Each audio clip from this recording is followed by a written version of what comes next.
नमस्कार दोस्तों, स्वागत साथ मैं हूं आशिमा त्यागी। दोस्तों, आज मिडिल ईस्ट में जो कुछ हो रहा है वो सिर्फ एक युद्ध नहीं है बल्कि इतिहास का एक खतरनाक मोड़ है और आज इसी मोड़ पर हम चर्चा करेंगे।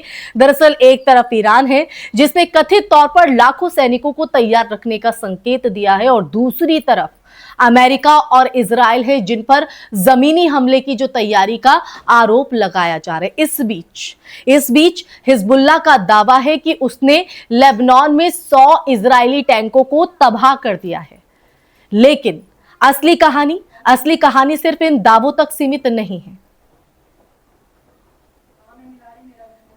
यह कहानी है शक्ति, धोखे और बदलती वैश्विक राजनीति। दोस्तों, अगर हम इस पूरे घटनाक्रम को ध्यान से देखें तो सबसे पहले यह समझना जरूरी है कि ईरान का लाखों सैनिक तैनात करने वाला जो बयान है वो सीधे सीधे एक रणनीतिक संदेश है। आधुनिक युद्धों में सिर्फ सैनिकों की संख्या ही मायने नहीं रखती है, बल्कि टेक्नोलॉजी, एयर पावर और साइबर वॉरफेयर भी उतने ही महत्वपूर्ण होते हैं। लेकिन फिर भी इतने बड़े पैमाने पर सैनिकों की जो तैयारी है ये दिखाती है कि ईरान किसी भी संभावित जमीनी युद्ध के लिए मानसिक और सैन्य रूप से तैयार रहना चाहता है। अब देखिए, दूसरी तरफ अमेरिका और इजराइल की जो रणनीति है वो हमेशा से प्रिसीजन स्ट्राइक यानी सटीक और सीमित हमलों की रही है। वो सीधे बड़े पैमाने पर जमीनी युद्ध में कूदने से बचते हैं, क्योंकि जो इसका राजनीतिक और आर्थिक खर्च है वो बहुत भारी होता है, बहुत ज्यादा होता है। 10 लाख सैनिकों की बात ज्यादा एक अनुमान या डर पैदा करने वाला जो नैरेटिव है वो लगता है, क्योंकि इतनी बड़ी तैनाती लॉजिस्टिकली बेहद मुश्किल और समय लेने वाली होती है। अब बात करते हैं हिजबुल्लाह के दावे की। दोस्तों, युद्ध के दौरान इस तरह के जो दावे हैं वो अक्सर प्रोपेगेंडा का हिस्सा भी होते हैं। 100 टैंकों को तबाह करना एक बहुत बड़ा दावा जिसे स्वतंत्र रूप से सत्यापित करना मुश्किल होता है। लेकिन यह भी सच है कि हिजबुल्लाह जैसे संगठन गुरिल्ला वॉरफेयर में माहिर हैं और इजराइल के लिए एक लगातार खतरा बने हुए हैं। लेबनान का मोर्चा खुलना इजराइल के लिए एक 2 फ्रंट वॉर की स्थिति जो है वो पैदा कर सकता है दोस्तों, जो उसकी सबसे बड़ी रणनीतिक चिंता है। अब देखिए, इस पूरे मामले का सबसे दिलचस्प और विडंबनापूर्ण पहलू ईरान और अमेरिका का पुराना रिश्ता। 2003 में जब सद्दाम हुसैन को हटाने के लिए अमेरिका ने इराक पर हमला किया तो अप्रत्यक्ष रूप से ईरान को इसका फायदा मिला। सद्दाम, जो ईरान का कट्टर दुश्मन था, उसके हटने से क्षेत्र में ईरान का प्रभाव बढ़ गया और कई विश्लेषकों का यह मानना है कि उस समय ईरान ने अमेरिका के खिलाफ खुलकर विरोध नहीं किया, बल्कि स्थिति का जो फायदा है वो उठाया।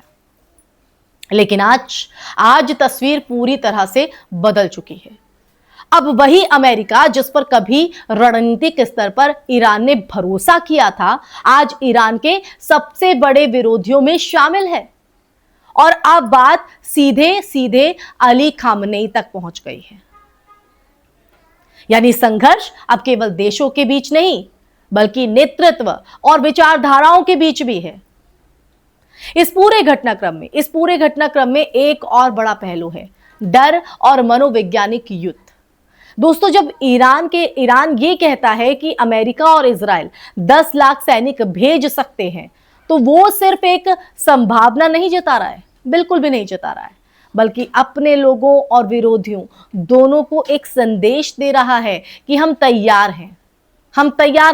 इस तरह हिजबुल्लाह के जो दावे हैं वो दावे भी मनोबल बढ़ाने और दुश्मन पर दबाव का हिस्सा हो सकते हैं। सवाल ये नहीं है कि कौन कितना ताकतवर है, बल्कि सवाल ये है कि कौन कितना लंबा और जटिल युद्ध झेल सकता है।